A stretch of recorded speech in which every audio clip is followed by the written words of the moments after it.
Well, hello out there, Quest members. I have an interview today with Joan McGinnis. Yes, one of the sisters from Oak Island. And she's here to tell us a little history of her family. And after that conversation, she'll take some questions that the members posted. And hello, Joan. How are you? Hello, John. I'm fine, thank you. How are you? Very good, very good. Hey, thank you so much for joining us today. You're welcome, and thank you for having me. And your name is pretty famous out here in Oak Island land, as you well know. Well, no, I didn't know. But that's good to know. Yep. You got a lot of fans. My group is very knowledgeable of what's going on. And they're very inquisitive of what you're going to say and tell us about your family history and everything that you've been going through to give a little insight of actually what's going on. Okay, well, our history is pretty ordinary and except, of course, for one thing. We would have Mommy or one of the uncles or aunts tell us bedtime stories about our treasure island. Yes. And that was quite interesting. It wasn't like it is now. It wasn't a wonderful, romantic, famous, nationally broadcasted, treasure hunt. Correct. Yeah. Everything's out in the open now. Very, very, very few people knew about it, and we were cautioned not to tell people. Mm-hmm. So we didn't. We were just an ordinary family, grew up on the East Coast. The aunts and uncles were always at our house. Dinner and then discussion about the island after dinner. Yep, like at my house, we used to meet at my grandmother's house all the time and used to talk about, from Italy she was, and we'd go to her house, and everybody would always meet up at her house. And I would love the stories of the old brothers and sisters giving stories and little things and little tidbits of how their life was growing up also at my grandmother's house. Yes, I loved those stories. Yeah. And they were just like, we looked forward to that very much. But when they had their serious discussions about the island, the girls weren't allowed to be in the room. In those days, girls were like second-class citizens. So the history, the way I heard it from the people who made the history, was that my great-great-great-grandfather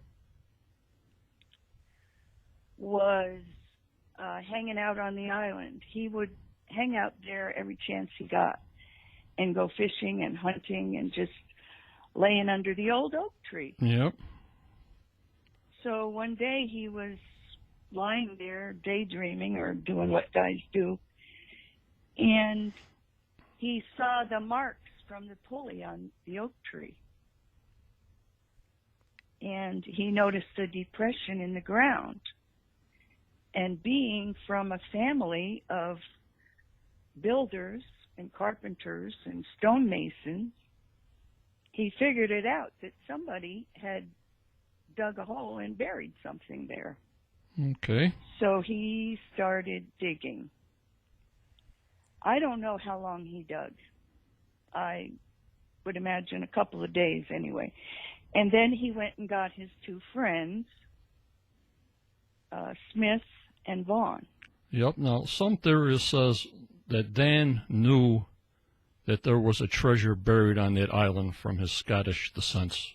Do you know anything or have heard any of those theories that he knew, not whereabouts, but on Oak Island there was a treasure that was buried? Well, I have no way of knowing what he knew. Right, okay. But I do know, I can tell you only what I know. Right, correct. He came from the same place that the Templars came from, Scotland. Correct, yep. And from the family stories, he was a Templar, and most of the McGinnis men were also Templars. So yes, I can see where he might have had a history with them.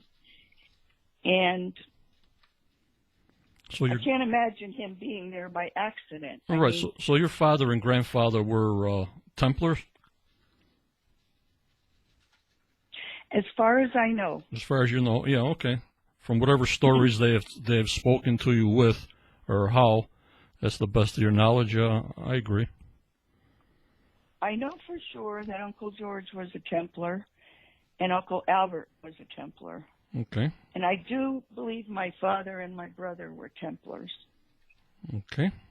I haven't verified that, so I can't say that for sure. Alrighty, as far as you know. The other uncles I'm not sure about. Okay. So, let's see, what else? So they came here, they came through Ellis Island. Yeah, okay, everybody goes, yeah. With the rest of the immigrants. Yep. In the 1600s or 1700s, not sure, settled in North Carolina. They were landowners. They had a plantation. Mm-hmm. They actually were acquainted with Samuel Ball. And there we go, bingo. Here comes Samuel Bingo. Ball. Here comes Samuel Ball. Everybody wants to know about Samuel Ball now. Yeah, I wish I could have known him. He was an amazing person from what I hear. He was, of course, a slave at that time. And there are many stories about how he was freed. So he either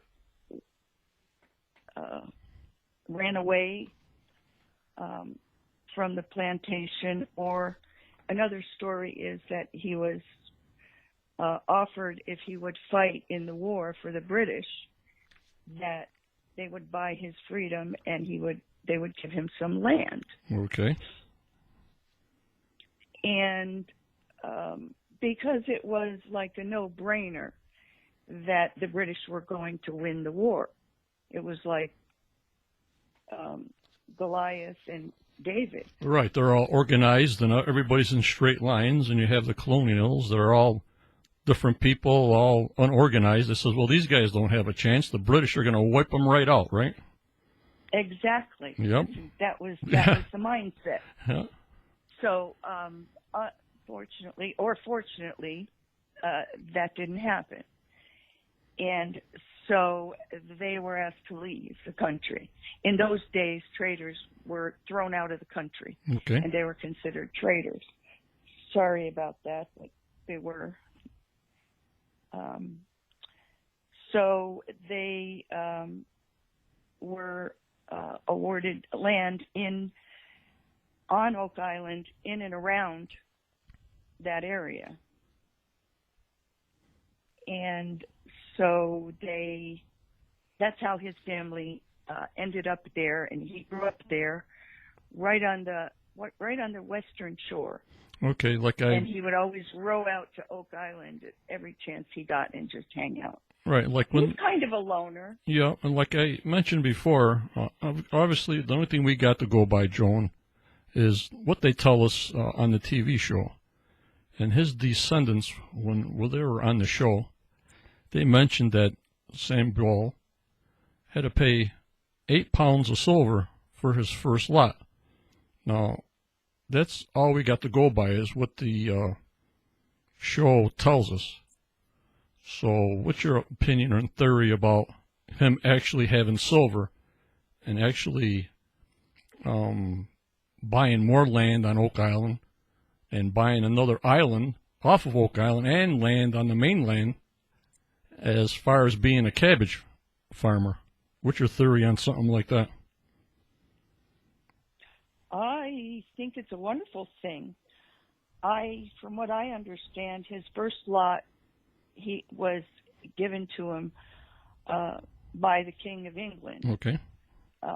Because to thank him for his service. Yep. Which is the same way my great-great-great-grandfather got his first lot. Yep. Now, keep in mind, I don't know for sure. This is my theory. Correct.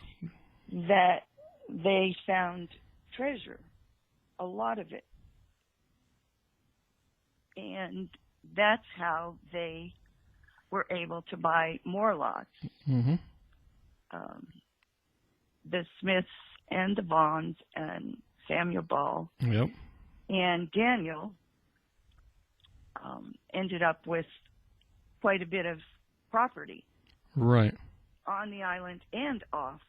I didn't even know that Samuel Ball had bought another island. Yeah, yep.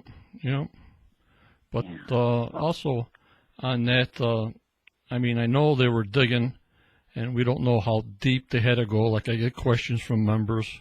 Well, if they did find some sort of treasure, some sort of pirate treasure, quote unquote, it's not going to be down 225 feet. They must have found something in the shallower part of the treasure, like maybe 10 feet, 20 feet. We don't know the exact depth, but it's not going to be the depth that they're looking at now, looking for the vault or looking for the money pit, obviously. Quite right. Obviously, pirates don't dig that deep. I'd say probably more like 6 or 8 feet. Yeah, that's what I was saying. saying. And then they cover it up. Right. So why did they keep digging? That's a good question. Yeah, that raises more questions. Every time you get an answer to that, right. Raises more questions. Right. And they said, well, if they found 3 chests, supposedly, why did they stop? Well, they want to go deeper to see if there's any more, I guess, because the platforms kept on showing up every 10 feet. So, I guess maybe if no platforms were shown after they found whatever they found in 3 chests or bags or whatever story was told to you that you can explain, that if I went 10 feet and saw another platform, I would dig until I found maybe nothing but rocks and then say, okay, you know what I mean? There's nothing else here and let's move on, you know? Exactly. That every 10 feet there was a platform. Of course you're going to keep digging until you figure out what are these platforms about and why are they here and what's down there. Right. And then they did. They dug 90 feet down until they found the 90-foot stone. Yep, and the 90-foot stone, the inscription was face down. Can you imagine that? Like from somebody digging from the bottom up. The inscriptions, as far as the stories that I've known through, obviously, TV, not even anybody to give me a fact or anything, that the inscriptions were face down. Doesn't that seem awful strange that the inscriptions would be face down and not face up? Go ahead, Joan. You know, John, that is one of the most fascinating parts about it. Yeah. That is really amazing and fascinating to me. I don't have the answer. I'm hoping one day I will, but right now I have no answers for that. Okay. Unfortunately, there are more questions than answers. That's always with Oak Island. We're always getting more questions on top of questions. One answer maybe, and then 50 different questions. I hear you, Joan. Exactly. Yeah. But that's a part of the enigma of the mystery. Yep. It always is. It always is. That's what keeps everybody coming back every week to watch. All 3.7 million viewers every Tuesday night. You know, what's That going on many? next? What's this? What's that? You know, it's just unbelievable what they're trying to do. And it's just unbelievable. I mean, I just keep on watching. They keep on getting me and getting me and getting me because there's such much more to find there. You know, they keep on getting all these dates, and mostly the scientific community now is getting involved. We're having not a guy that's a well digger down the street doing some core holes. We have scientists, we have soil specialists, surveyor specialists. We have all the professionals now tying it in Oak Island, the dates on the wood, the dates on the rocks, the dates on everything, and the soil, that we're getting a big picture of what's going on from the professionals now. These are not, you know, just laymen just saying, well, I got experience because I've seen this a million times. These people are professional. What do you think of those people? Yes, they are. They're professionals and considered to be experts. Right. That doesn't necessarily mean they know what they're doing, because how do they know what they're really dealing with? Yep, they only go by That's dates. my question. Yeah, they just go by the dates. They got the soil, they got the dates, they got the carbon testing. That's all we can go by is what dates they say this stuff came from. This came from this date error. But there's an error of what, 50 years, 100 years, so forth, you know? Oh, yeah. All that information, you know, is helpful, but it's not like looking at it through the eyes of the people who were there and built that shaft. I hear you. But what do you think of, or what does your family think of now? If you're around there having coffee or whatever, what does your family think of what's going on Oak Island now? Like in 2020, since you've been there, you've been on the show and seen what's going on. What's the conversation goes on? Like if you're having tea and coffee, hey, by the way, this episode, or if you didn't see it and somebody fills you in, what is your family activity saying about the actual show itself? Well, we're excited and fascinated every week, each and every episode. We're not together. We're all in different parts of the country. Okay. But we get on the phone every couple times a week, and it always comes up, and it's fascinating and interesting, and we're just like everybody else. We have to guess, you know, what's going to happen, what's going to come about. But one thing I know. What's that? There were at least 4 families who lived on that island and dug for treasure and became very wealthy. Yep. So I expect when the fruits of this search are revealed, that it will be just something magnificent. It could be gold or diamonds or important documents. Right. Whatever it is, it's going to be awesome. Yep. We have no doubt about that. But on any of your bedtime stories, like with your grandfather or your father, was any mention of a chest or 3 chests, or was it bags, or if you can remember, what exactly did they say about a treasure chest? Not actual, you know, what's in there, diamonds, the cross, nuggets, whatever, because that's all we got is to go by is the cross, because we have no coins to go by. We have no other pieces of whatever treasure any of the 3 boys try to save each piece and pass down to their family, except for the cross you guys got. What did he ever say about any kind of treasure chest? I mean, your grandfather, your father, or any stories or theories have you heard on that, Joan? Well, keep in mind, I was a very young child. Correct. And the way I understood it was 3 chests or 3 boxes. However, it could have been one big box or one big bag. Okay. But the important point is that it was split 3 ways. And each man, took a third. Right. I have no idea how much it was. Right. I think it was quite a bit. Right, but what about a hand-me-downs? I'm saying, like, you got handed down this cross.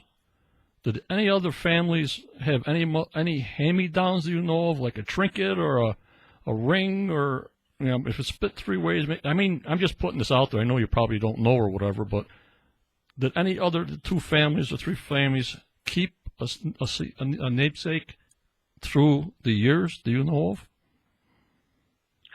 I know that in the McGinnis family, the McGinnis men handed down the information and the secrets, Okay, and the documents and the treasure to their sons, not the daughters. right, No. right. Well, everything went to the Girls were sons, never right? allowed to even, know about Right.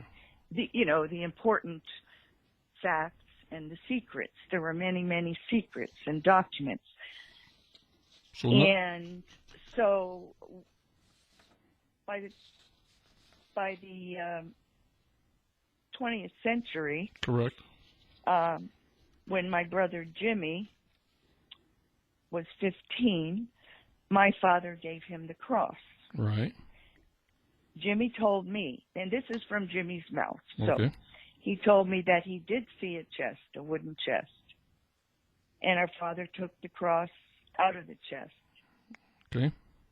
and put it on his neck, and he said, never take this off and never let it out of your sight. Correct. So I didn't even know he had it. I do happen to have a picture of him with it on when he was a very young man. Okay. So in his 20s. So I know that he had it then. But no other boys But had. I didn't know the history of it. He wasn't allowed to talk Right. about He it. couldn't say anything. Correct. But none other boys had anything, like a ring on them, like their father had a pinky ring on them, or just the cross. That's the only thing that came out to be handed down through all these people. That's what I'm trying to say. No, my Uncle Wally, Uncle Wally. the second youngest brother, Okay. had a coin on a chain around his neck Okay. that he always wore. Alrighty. And he said his father gave it to him. Okay. There you go. Yep. Yeah, and he would say this came from Treasure Island. Okay.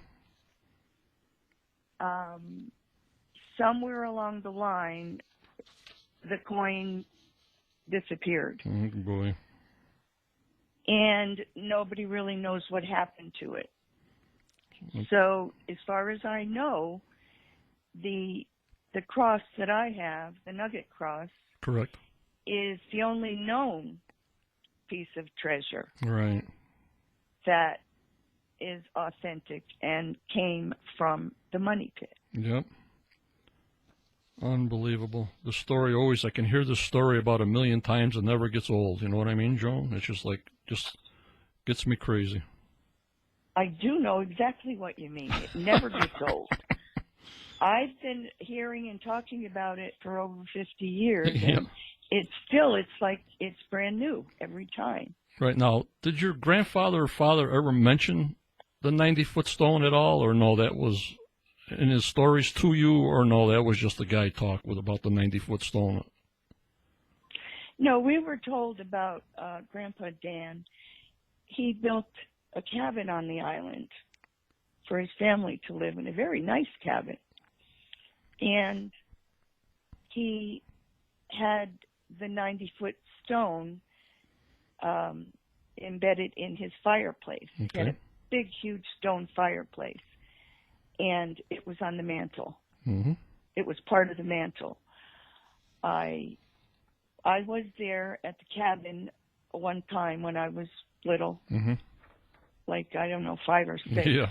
And I do remember the big old fireplace, but I had no idea to look for the 90-foot stone. Right. I don't think it even had a name at Right. that time. If it did, I didn't know it. So, no, I can't say I ever saw it. Right. But my grandfather, being the senior member, by that I mean he was the first one to dig, Correct.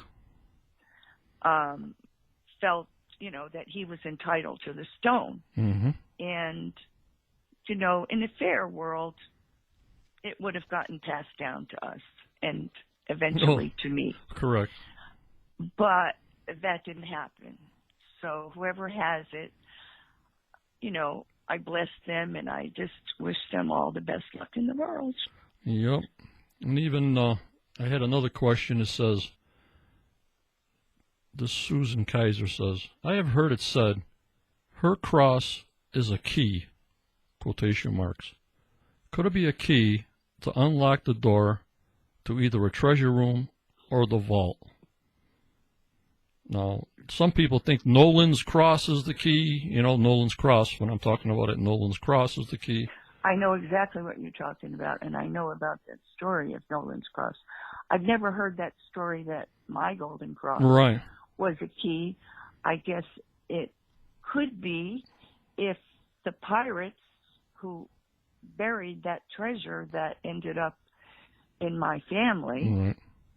were involved with digging all the way down to the vault that's at the bottom of the pit. Oh my God, yeah. I guess that could be, but we have no way of knowing that. I'd like to be around when they finally do bring up the quote unquote treasure Correct. at the bottom of the pit. And I'd love to see a match to my cross. Oh, wouldn't they be? Oh my God. Among that treasure. I would have a tear in my eye. Oh. Joan would be like, oh my God. Oh my gosh. And yeah, that's sweet of you. Thank you, John. Yeah. And it's just unbelievable. We're in this with you. I mean, my 54,000 members and me, we're with you. Step by step, piece by piece, inch by inch, rock by rock. We're with you, Joan. You got to know that. You have all our support, 100%.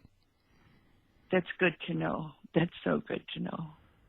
This one guy, Skip, says, were the three boys good friends with Samuel Ball? And did he help him dig? Did you hear any stories about him helping him dig, or just that there were friends on the connection with Sam Ball and the McGinnises? Yes, they were acquainted. Now, I don't know if Smith and Vaughn were acquainted with Right. Samuel Ball Right. before that. I presume they were. I presume they were friends from way back. Yeah, that's what I'm thinking. I have no way of knowing that. Yeah. However, Samuel Ball was on the plantation next to the one that my family owned. Right. So, in the way I heard it, and the romantic in me wants to believe that it was Daniel McGinnis. He was Donald McGinnis at the time. Right. Helped Samuel Ball to escape. Sounds. And they joined. Yeah. They joined the Revolutionary War together, because think about it. They were neighbors in North Carolina, and then now they're neighbors on Oak Island.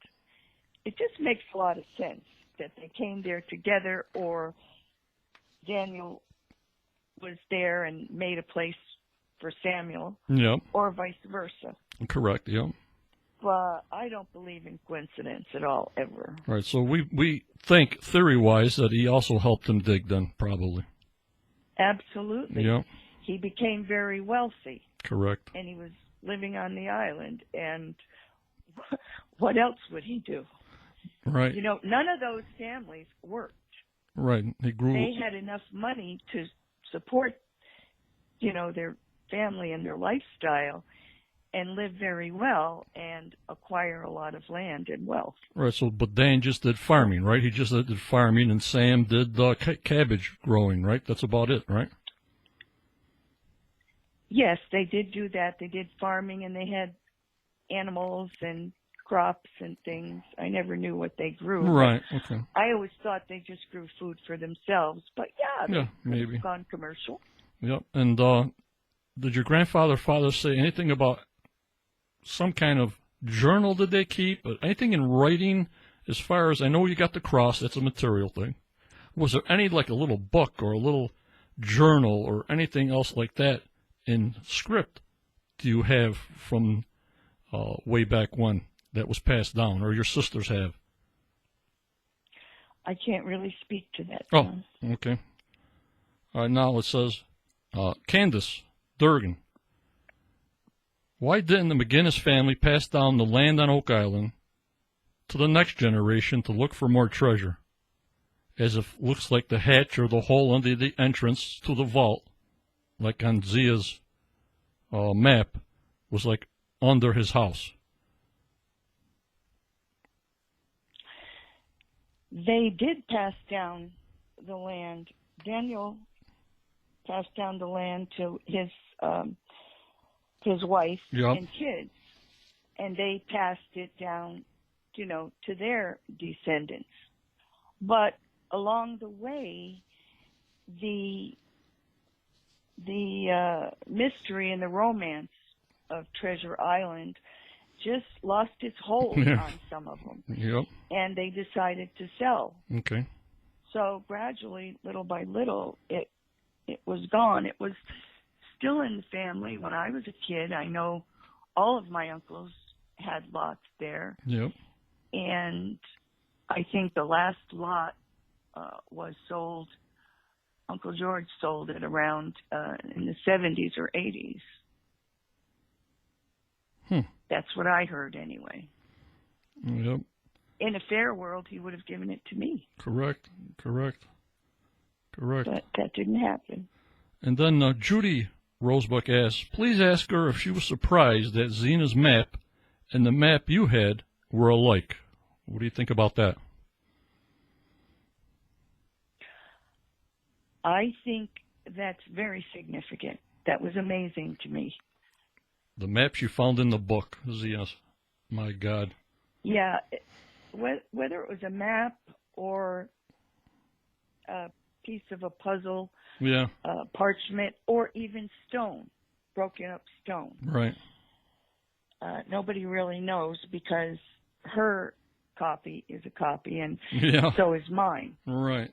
Who knows where it's copied from, Yes, but for her, all the way over on the other side of the country, Yeah. to have the same document I have, Unbelievable. that to me is amazing. That's And then, a good thing. Yep. Bill and Beth Shesfield. Does she wish she could be more actively involved in searching? It's in her blood. That's what he's putting here. It's in her blood, searching. So he was wondering if you were more actively involved in the searching up there on Oak Island. He's right. Yeah. It is in my blood. Yeah. My blood and my bones are on the island. My heart is on the island. I don't think I would be comfortable in that lifestyle. Yeah. I'm not really a city girl, but I do like my comfort. I hear you. And I don't think I would really be a good treasure hunter. I would be a good supervisor, Yep. if they needed one, Yep. or maybe a tour guide Yep. on the tour bus with Charlie, Right. something like that. But Oh my God. Imagine being on a tour. Guys, members out there, imagine being on a tour with Joan McGinnis. Can you imagine? I'm putting that out there so when this is out there, right? Imagine you and Charles giving a tour on a special Sunday date or whatever, that you're actually there with him on a special tour on the island. That would be fantastic. Oh, my God. that would be so fantastic. I've never really thought that would be, a real reality, but that would be fun too. Yeah. That would be so much fun. Charlie's really fun to hang out with. Yep. Well, we're talking to Joan McGinnis, and they have 2 books out that I have. One's called The First Decade Oak Island Life by Corinne Margano, illustrated by Jean McGinnis. And the latest one I got is Oak Island Connection, stories told by the descendants of Jean, Joan, Joyce McGinnis, and Karen Margano. That's Corinne Margiano. Corinne Margiano? Yes. Okay, we got that right. We got the 2 books here. Mm-hmm. I'll show them here. Pick up a Appreciate copy. that. Pick up a copy. I mean, we have Joan right here telling us, her family history and the stories, obviously, that she heard. She wasn't born in 1795, guys. Yep. We'll give her that much, right? Right, Joan? That's right. That's exactly right. Okay. Perhaps I should have been. I know all the information you have, and it's all for a good cause, and I hope Rick and Marty give us, not only you and your family, the answers, but all us fans answers also. I've done this that I didn't even think I'd have 5,000 viewers. No long 54,000 people. My group's more my group is more fan-based than really technical, like this angle, that angle, this dig, that dig. Yes. We go over the show that it happened, and we're more, I almost promote the show. It's not highly technical with all kinds of stuff people don't understand. I want it to be very understandable to even a 10-year-old. So that's why I made my group not on the high end of all these theories, a million theories, a million decision on which way to go, which way to do. The show comes on, we discuss what the show says and gives us, and then we go from there. So my group is mostly fan-based. And I don't know what the other groups do, because I don't go to any other groups, but I must be doing something right, because we keep on getting more and more members on a daily basis. I also want to thank you for doing this interview, Joan. I appreciate it so much. You're my first official interview, and you don't even know how much this means to me. Well, you're welcome, and thank you for having me. It was my pleasure. And I just want you to know that I don't know about the other clubs, but I know you're doing something right, because the way you're doing it, and that's what I like about it, and I'm sure that that's what everyone else likes about it too. It's friendly, but yet there are rules, right. Strict rules, as I found out. Yep. Since I broke one of them, and I'm not going to say which one. I hear you. Well, I thank you so much, and stay healthy, stay safe, be positive. Thank you so much, Joan. You're very welcome. Bye-bye.